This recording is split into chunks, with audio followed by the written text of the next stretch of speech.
우리 말씀이 짧으니까요. 한 번 더 읽도록 할까요? 시작! 우리가 다 하나님의 아들을 믿는 것과 아는 일에 하나가 되어 온전한 사람을 이루어 그리스도의 장성한 분량에 충만한 데까지 이르리니. 아멘. 우리 소년부 친구들 안녕하세요. 자, 우리 벌써 새해가 밝았습니다. 오늘 새해 첫 주일인데요. 우리 각 가정에서 이렇게 한번 인사해 봅시다.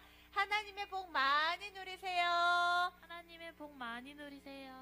자, 그리고 우리 다시 한번 외쳐봅시다. 우리 2021년 파이팅! 2021년 화이팅! 감사합니다. 자, 이제 오늘 주시는 우리 하나님의 말씀 제목 같이 한번 읽어볼게요. 다 같이 한번 외쳐봅시다. 시작! 날마다 새로운. 날마다 새로운 이라는 주제로 선생님 말씀 나눌게요. 친구들, 백종원의 골목식당이라는 TV 프로그램 들어봤나요? 전사님이 종종 아주 재미있게 보는 프로그램인데요. 친구들, 우리나라 전체 자영업 중에 그 폐업 업종 1위가 뭔지 알아요? 그러니까 문을 열었다 하면 바로 이렇게 닫게 되는 그런 업종 1위가 바로 맞아요. 식당이래요. 전도사님이 경산에 산 지가 벌써 지금 7년 돼 가는데요. 7년 동안 전도사님이 인근 식당에 진짜 여러 식당이 계속 바뀌는 거를 수도 없이 많이 봤던 것 같아요. 대한민국 하루 평균 3,000명이 식당을 시작하고 2,000명이 식당을 폐업한다는 이야기가 있어요. 왜 그럴까요? 그만큼 문제 상황을 가지고 있다는 거죠. 이런 문제를 알고 요식업계의 대표라고 불리는 백종원 씨가 골목식당이라는 프로그램을 통해 각 식당들의 문제를 찾아내고 해결 방안을 제시해주고 있는데요. 그런데 전사님이 며칠 전에요, 이 골목식당을 보다가 진짜 굉장한 마음의 울림이 있었어요. 전도사님은 식당을 운영을 하진 않지만 지난주 프로를 보고 많은 생각을 하게 되었는데요. 평택의 어느 떡볶이집 사장에게 백종원 씨가 막 야단을 치는 장면을 보게 됐어요. 1년 전에 이 떡볶이 가게를 살리기 위해서 백종원 씨가 가게의 문제 상황을 정확하게 짚어주고 또 이 식당이 성공할 수 있는 떡볶이를 제공할 수 있도록 레시피를 다 알려주었거든요. 그런데 1년이 지난 최근에 이 떡볶이 가게에 파리가 날리는 거예요. 그리고 인터넷에 SNS 상에 이제 손님들의 평도 너무 좋지가 않은 거죠.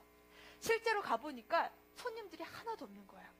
이곳을 이제 다시 기습 방문한 백종원 씨는요, 이 가게 상황을 보고 깜짝 놀랐는데요. 놀란 정도가 아니라 진짜 기가 막혀서 너무 화가 나는 모습을 보여주었어요.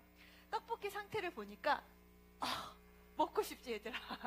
근데요, 이 떡볶이 상태를 자세히 보니까 아침에 한가득 만들어 놓고는 떡볶이 손님이 없어서 그대로 퉁퉁 불어있는 모습, 그 상태로 놓여져 있는 거죠. 도너츠도 깨끗하지가 않은 기름에 튀겨서 미리 튀겨 놓아서 기름이 뚝뚝 떨어지는 그런 안 좋은 모습들을 보게 되어지는 거예요. 이 상태를 본 백종원 씨가요, 막 그 사장님한테 야단을 치기 시작했는데요. 계속 반복해서 하는 얘기가 뭐였냐면, 제발 제대로 하세요. 레시피 준 대로 하세요. 제발 절대로 초심을 잃지 마세요. 라고 얘기하는 거예요. 또 계속하는 말이, 아니 그리고 왜 내 사진을 왜 가게에 왜 걸어놔요? 아니 이게 백종원이 만들어준 레시피예요? 아니잖아요. 아니 내가 뭔 죄라고 이렇게 떡볶이 만들어 놓고는 내 사진을 이 가게에 걸어놔요? 하면서 막 이렇게 혼을 내고 있더라고요. 와, 전사님 이 TV 프로그램을 보다가 이렇게 긴장함을 보기는 처음인 것 같았어요. 이 백종원 씨가 변질된 이 레시피를 찬찬히 살펴보기 시작하는데요. 이 떡볶이 그 가게의 사장님이요, 1년 전에 분명히 백종원 대표님 레시피 해가지고는 분명 하나하나 잘 따랐었거든요. 근데 잘 따라쓰다가 아주 중요한 한 가지를 놓쳐버린 거예요. 떡볶이를 조리를 할 때 물 조절을 어떻게 해야 되는지 그 내용이 빠져버린 거예요. 그러니 백종원 레시피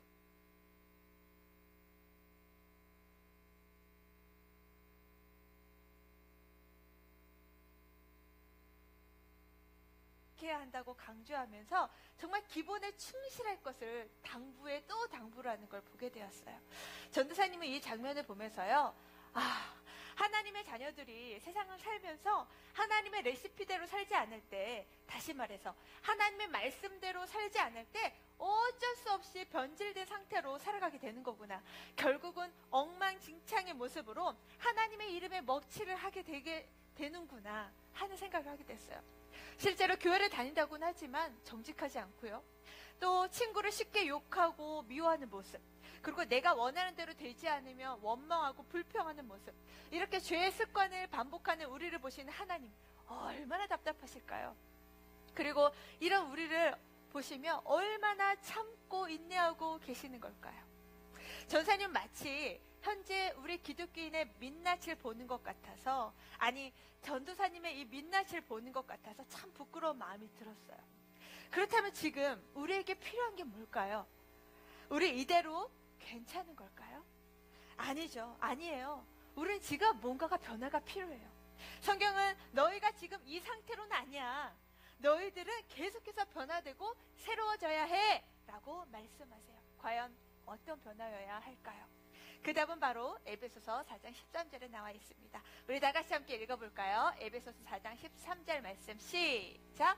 우리가 다 하나님의 아들을 믿는 것과 아는 일에 하나가 되어 온전한 사람을 이루어 그리스도의 장성한 분량이 충만한 데까지 이르르니. 자, 친구들, 우리가 이루어야 할 변화의 목표는 누구인가요? 바로 예수님이시죠. 그리스도의 장성한 분량이 충만한 데까지, 바로 예수님을 닮아가는 거예요. 우리가 죄로 인해서 완전히 잃어버렸던 그 예수님의 모습을 회복하고 닮아가는 것이 우리가 새로워져야 할 아주 중요한 목표라는 거예요.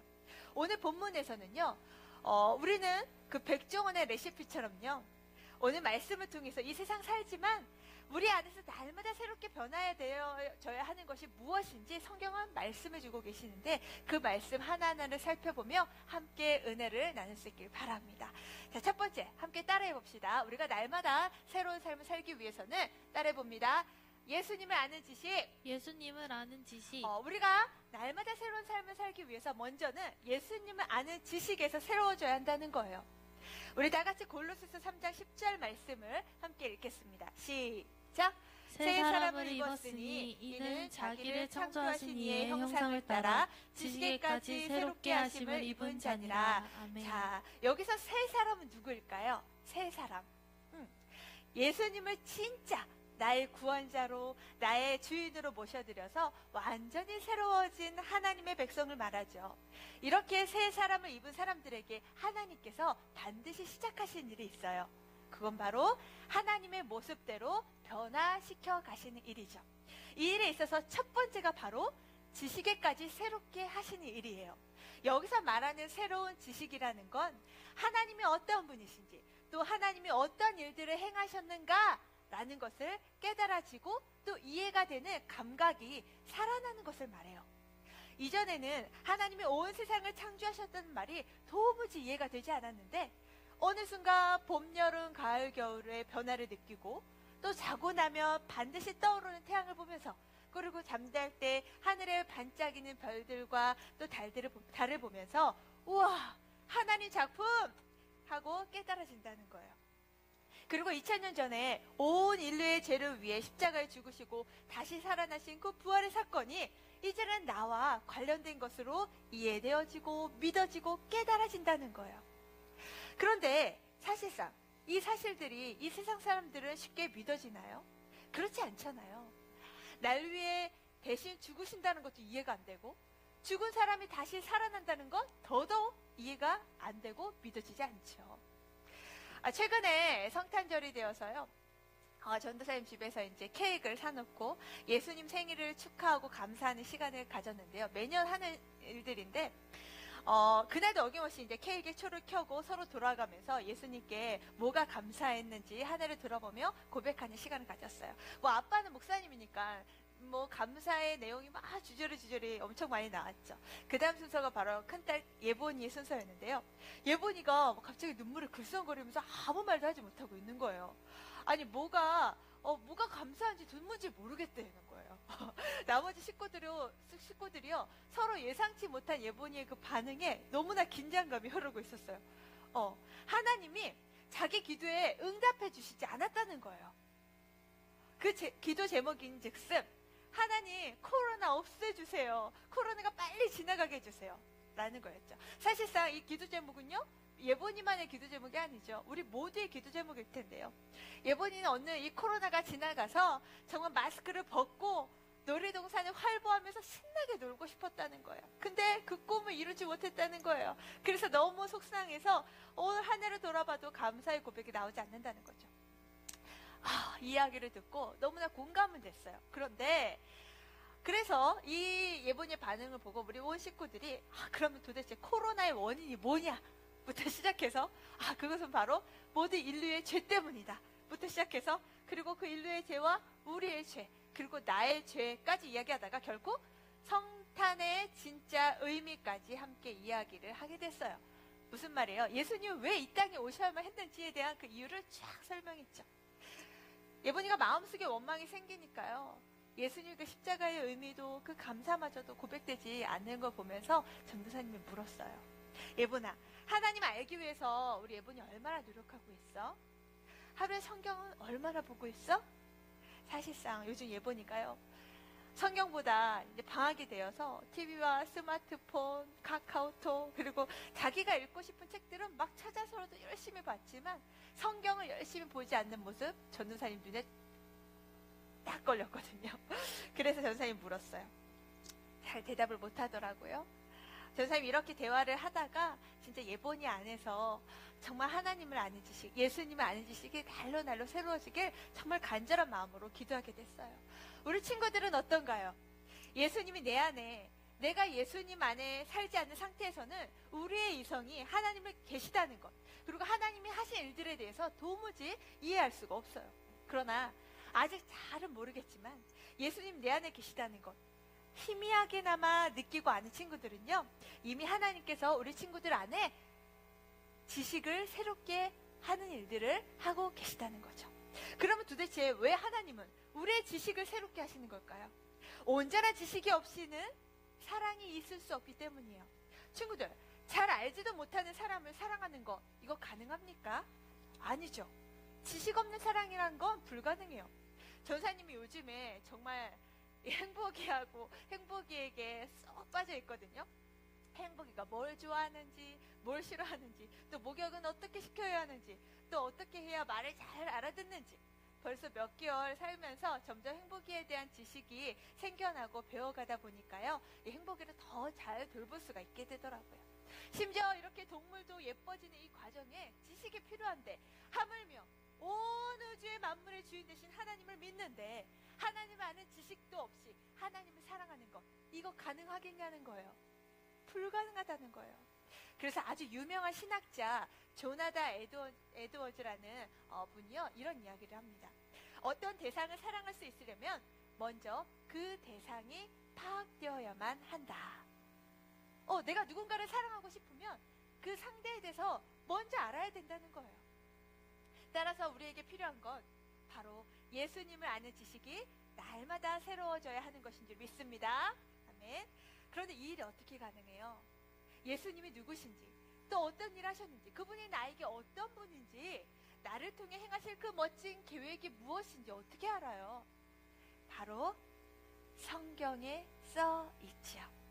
사랑하는 소년부 친구들, 새해에는 말씀 따라쓰기, 이제 5학년 친구들, 이제 4학년에서 막 올라온 우리 5학년 친구들, 말씀 따라쓰기라는 걸 하게 될 텐데요. 이 말따스와 또 요절을 암송하는 것, 하나님 말씀 더 가까이 할 수 있기를 바랍니다. 전도사님도요, 게으르지 않고 정말 우리 친구들처럼 이 일을 열심히 하려고요. 왜냐고요? 전사님 진짜 하나님, 정말 예수님 너무너무나 사랑하고 싶거든요. 그래서 나의 사랑의 대상이신 그 예수님을 더 사랑하기 위해 말씀을 더 가까이 하려고 해요. 우리 친구들도 정말 예수님 뜨겁게 사랑하길 원하나요? 그런 친구들만 아멘 합시다. 아멘. 그렇다면 예수님을 알아가기 위해 힘쓰고 노력하길 바랍니다. 그래서 예수님을 알아가는 지식이 매일매일 날마다 새로워지기를 예수님의 이름으로 축복합니다. 자, 두 번째, 전도사님을 따라해봅시다. 우리가 무엇이 새로워져야 할까요? 따라해봅시다. 예수님을 닮은 성품.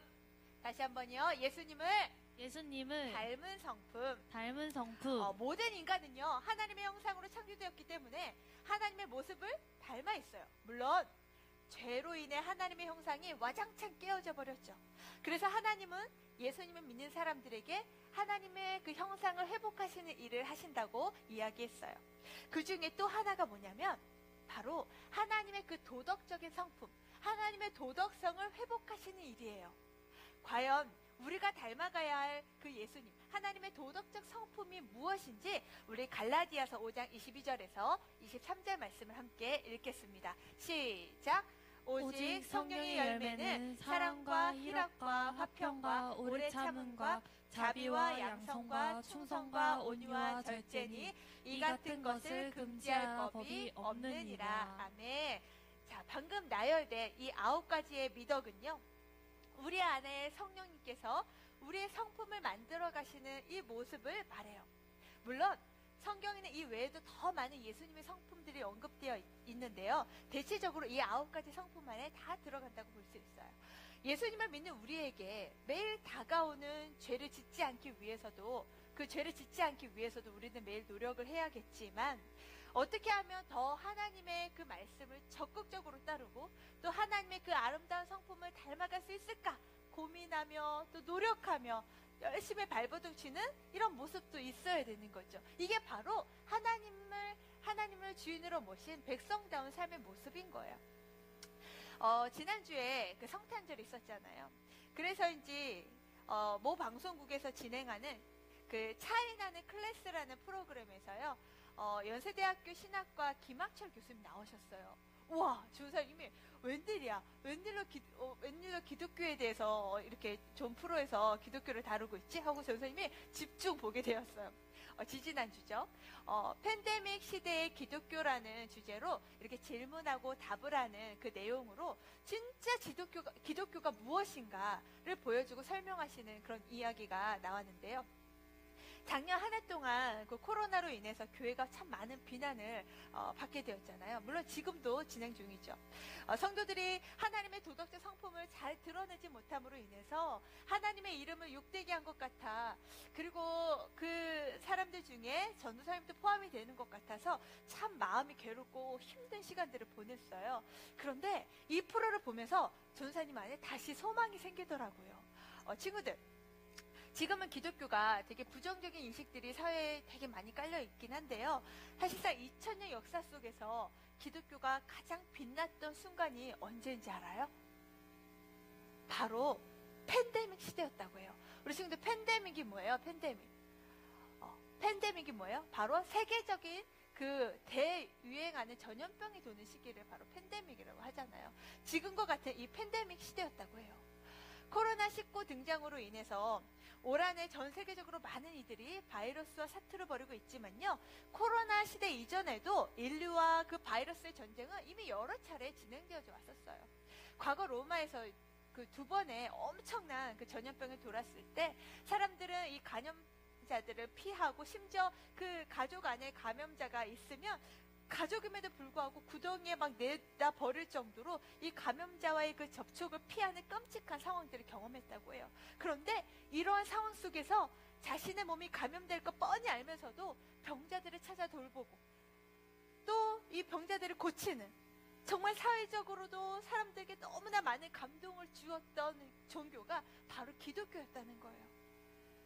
그러면서 이 김학철 교수님이요, 100년 전 이 땅, 우리 대한민국에 기독교 선교사님들이 들어와서 사람이 정말 사람답게 살도록 하기 위해 병원을 세우고 학교를 세우고 또 교회를 세웠던 역사 이야기를 해주셨는데요. 100년 전 우리나라에요, 병원이 어딨어요? 의료 혜택도 못 받고 교육도 못 받고 그야말로 모든 것이 황무지였던 이 땅에 오직 복음과 하나님의 사랑을 담아 선한 영향력을 끼쳤던 그 종교가 바로 기독교였다는 사실, 그리고 이것이 바로 성경에서 말하는 기독교의 정체성이라는 걸 우리 교수님께서 너무나 잘 설명해 주더라고요. 심지어 우리 친구들 3.1운동 잘 알죠? 그 3.1운동의 주역이었던 33인의 그 대표 중에 대다수가 기독교 지도자였다는 사실이에요. 그만큼 기독교는 자기들만 잘 살고 잘 먹으면 되는 종교 집단이 아니라는 거죠. 오히려 하나님의 성품으로 주변을 돌아볼 줄 알고 또 실제로 사회의 필요를 섬길 줄 아는 그런 사람들이 바로 기독교인이었다는 거예요. 기독교는 인류 역사의 가장 어려운 시기에 오히려 불꽃같이 빛나서 세상의 대안이 되고 빛이 되었던 종교였다라는 이야기를 하더라고요. 그러므로 기독교가 사회의 걸림돌이 아니라 정말 오히려 사회의 소망이 되고 또 어려움을 뚫고 나아갈 수 있는 길이어야 한다는 거예요. 이 일을 위해서 전도사님을 부르셨고 우리 사랑하는 소년부 친구들을 불러주셨고 또 우리 교회를 불러주신 거예요. 우리 친구들 이 사실 믿습니까? 아멘. 사랑하는 소년부 친구들, 우리 하나님은요 우리의 죄와 부끄러움을 이미 예수님의 십자가에서 다 해결해 주셨어요. 그리고 더 이상 너희는 죄의 노예가 아니야. 그러니 죄에 끌려 다니는 인생이 되지 말아야 해 라고 말씀하고 계세요. 너희들은 죄에 끌려 다니는 비참한 인생이 아니라 사회적으로 지탄받는 그런 모습이 아니라 하나밖에 없는 아들을 희생시킬 만큼 보배롭고 존귀한 하나님의 사람이다 라고 말씀해 주고 계세요. 하나님께서요 그런 우리에게 너무나 중요하고 너무나 귀한 약속을 해주셨는데요. 우리 마지막으로 고린도후서 5장 17절 말씀을 함께 읽겠습니다. 시작. 그러므로 그런즉 누구든지 그리스도 안에 있으면 새로운 피조물이라. 이전 것은 지나갔으니 보라 새 것이 되었도다. 자, 우리 친구들 이 사실 믿나요? 우리는 이제요 새 것이에요. 새로운 삶이에요. 이전에 내가 내 과거에 어떤 죄를 지었든지 어떤 부끄러움의 습관들이 있었든지 우리가 사회적으로 어떤 부끄러움의 지탄의 대상이 되었든지 그 다 지나갔어요. 예수님 안에서 우리는 새 것인 거예요. 2021년 우리는 다시 새로운 삶으로 부름받았어요. 전도사님, 저요 작년에도 스마트폰 중독에서 벗어나보려고 진짜 무진자 애썼는데요. 한 해가 바뀌어도 별 달라진 거 없어요. 그리고 저요 입에 욕을 달고 살았는데 아무리 노력해봐도요 새해가 되었다고 뭐 달라지지 않는 것 같아요. 근데 어떻게 해야 될지 모르겠어요. 이런 친구들도 아마 있는지도 모르겠어요. 전사님 집에요 매년 하는 일이 있어요. 뭐냐면 타임에그라는 거를 제가 늘 사서 이 안에 이렇게 돌돌 말린 종이들이 있거든요. 알록달록 7가지 무지개 색깔의 종이들이 들어있는데 그 종이에다가 이제 매년 새해 꼭 이루었으면 하는 거, 그리고 내가 더 성장하고 싶은 거, 또 미리 감사한 것, 그리고 내가 고치고 싶은 것 등등, 또 서로에게 해주고 싶은 이야기 등등을 써가지고요 이 타임액을 잘 보관해 놨다가 1년 후 이날에 개봉하는 일을 전사집은 매년 문화로 하고 있는데요. 어김없이 이제 어제도 1월 1일에도 이 일을 했어요. 근데 이제 2020년 1월 1일자 거를 다 개봉해서 다 서로 나눠봤거든요. 과연 그것대로 다 변화되었을까요? 물론 아니죠. 물론 아니에요. 정말 내가 성장하고 싶은 거, 또 서로 더 우애 있게 지내고 더 순종을 잘하고 더 하나님 말씀에 더 순종 잘할 거다라는 그런 이야기를 썼는 거대로 다 되진 않았어요. 그런데 2021년 1월 1일에 이걸 또 했어요. 서로에게 바라는 거, 또 하나님께 미리 감사한 거, 또 얼마나 더 우리가 성장했으면 좋겠는지 그런 내용들을 다 소망을 담아서 다시 이렇게 밀봉해 놨어요. 이거 왜 하는 걸까요? 비록 정말 다 바뀌진 않아요. 그리고 매년 다 우리가 소망한 대로 바뀌진 않지만 그러나 조금씩 변화되어져 가고 있다는 거예요. 이 변화를 누가 일으키신다고요? 우리를 구원하신 하나님이요. 하나님이 우리를 택하셨고 불러주셨고 우리를 그 하나님의 모습대로 변화시키기 위해 우리를 계속해서 그렇게 새롭게 변화시켜 가신다는 거예요. 그리고 그 어느 날 예수님의 모습대로 우리를 완성해 가실 분이 하나님이시기 때문에 소망을 가지고 일을 하는 거예요. 사랑하는 소년부 친구들, 우리 이렇게 용기 있게 한번 선포해 봅시다. 전사님 따라서 선포해 봅시다. 가슴에 손을 얹고 하나님 안에서 새로운 삶이 나에게 약속되었다. 나는 하나님의 능력으로 새로운 삶을 살 수 있다. 아멘. 우리 이렇게 결단하면서요, 새해는 진짜 우리의 믿음과 하나님을 아는 지식도, 하나님을 닮은 성품도 날마다 새로워집시다. 그러므로 하나님의 자녀다운 삶을 통해서 하나님의 그 이름, 그 영광을 우리가 속해 있는 학원, 학교, 모든 삶의 현장에서 드러낼 수 있기를 예수님의 이름으로 축복합니다. 아멘. 우리 그 고백을 담아서 함께 찬양합시다. 우리 함께 교회여 일어나라. 우리 비록 가정에 있지만 다 일어나서 하나님을 높여드립시다. 우리